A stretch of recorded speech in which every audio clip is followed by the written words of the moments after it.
વાવથરા જિલ્લામાં આવેલી આંગણવાડી બહેનો રાજ્ય સરકાર સામે પોતાના હક માટે ઉતરી આવી છે। રાજ્યવ્યાપી આંગણવાડી હડતાળને સ્થાનિક બહેનો પણ સમર્થન આપી રહી છે। આજે જિલ્લા પાયા પર સમગ્ર આંગણવાડી કેન્દ્રો બંધ રહ્યા હતા। વાવથરા જિલ્લામાં આવેલી આંગણવાડી બહેનો રાજ્ય સરકાર સામે પોતાના હક માટે ઉતરી આવી છે। રાજ્યવ્યાપી આંગણવાડી હડતાળને સ્થાનિક બહેનો પણ સમર્થન આપી આજે જિલ્લા પાયા પર સમગ્ર આંગણવાડી કેન્દ્રો બંધ રહ્યા। થરાદ ખાતે મોટી સંખ્યામાં આંગણવાડી કાર્યકરો એકઠા થયા અને સરકાર સામે પોતાનો રોષ વ્યક્ત કર્યો। હાઈકોર્ટ દ્વારા મંજૂર કરવામાં આવેલા પગાર વધારો હજુ સુધી રાજ્ય સરકાર દ્વારા લાગુ કરવામાં નથી આવ્યો, જેના કારણે બહેનો ત્રસ્ત છે। આંગણવાડી કાર્યકર બાઈ ધર્મિષ્ઠાબેન દવે જણાવે છે કે માત્ર 10,000 રૂપિયાના માનદ વેતનમાં 8 કલાક સુધીની કામગીરી કરવી પડે છે, તેમજ વધારાનું ઓનલાઈન કામ પણ કરવું પડે છે। મોબાઈલ સહિત જરૂરી સાધનો હજુ મળ્યા નથી। આંદોલન દરમિયાન બહેનો પોતાના હક માટે પ્રતિબદ્ધ રહેતા દેખાયા અને સરકાર સામે પોતાની માંગણીઓ પ્રગટાવી।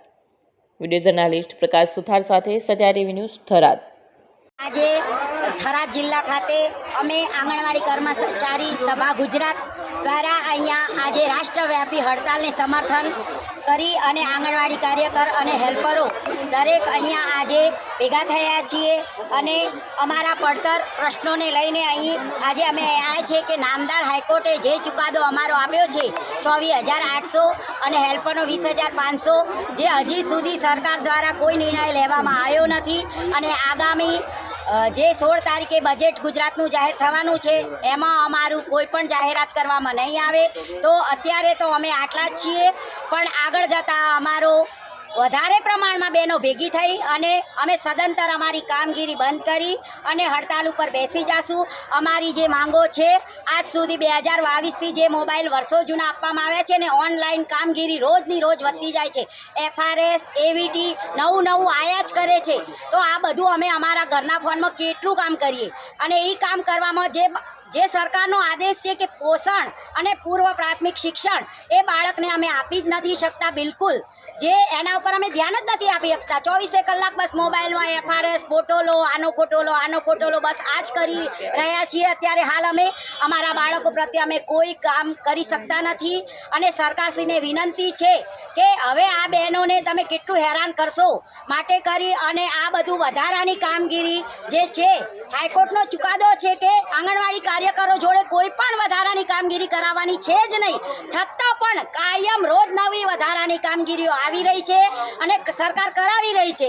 એટલે માટે આ બધી કામગીરીઓ બંધ કરો અને અત્યારે મોંઘવારી આસમાને પહોંચી છે। જે ધારાસભ્યોના અત્યારે પગાર વધારાની વાતો ચાલી રહી છે, ધારાસભ્યોને પગાર ઓછા પડે છે તો અમારે 10,000માં કેમ પૂરું થતું હશે? એટલું તો સરકારને વિચારવું પડે કે ધારાસભ્યને આટલા પગાર હોવા છતાં એમને ઓછું પડે છે તો આ બહેનોના ઘર કઈ રીતે ચાલે? એટલું તો સરકારને સમજવું જોઈએ અને અમારા જે મુદ્દા છે એ અમે આજ કલેક્ટર સાહેબને આવેદન આપવાના છીએ। એ આ આવેદનમાં અમે દરેક મુદ્દા આવરી લીધા છે અને એ મુદ્દા સરકારશ્રી સુધી કલેક્ટર સાહેબ પહોંચાડશે એવી અમને આશા છે અને તમે મીડિયા પણ અમારી આ વાત સરકાર સુધી પહોંચાડજો। આજે શું આંગણવાડી કેન્દ્રો ખુલ્લા છે કે બંધ રાખવામાં આજે અમારી આંગણવાડીની ઓનલાઈન જે અમારે ખોલવાનું હોય કેન્દ્ર એ ઓનલાઈન અમે ક્લોઝ કરી દીધું છે, બંધ બિલકુલ, એટલે કે બીજા કોઈ પણ અમારી હાજરી ભરી શકે નહીં, એટલે ઓનલાઈન પણ બંધ છે ને અમારી હેલ્પરો અમારા સાથે જ છે, આજે હેલ્પરો પણ છે આમાં, એટલે આંગણવાડી બિલકુલ બંધ છે આજે। સો આજે તમે સંપૂર્ણ જે રાજ્યવ્યાપી હડતાલને સમર્થન આપ્યું છે, જેમાં તમારા CDPO તરીકે તમારી મુખ્ય સેવિકા દ્વારા કોઈ આ બાબતે કંઈ તમને સૂચનાઓ આપવામાં આવી છે? ના, અમને કોઈ એવું દબાણ કરવામાં આવ્યું નથી। અમે કાલે અમારા ઓફિસ લેવલે જઈ અને અમે અમારો CL એક દાડાની એમ કે 135 હું બાબર તાલુકામાંથી આવું છું, એમનો CL રિપોર્ટ અમે ઓફિસમાં જઈને આપેલ છે અને અમે હડતાલમાં જોડાવા જઈએ છીએ એવી એમને જાણ કરી અને પછી જ અહીંયા આવેલ છીએ।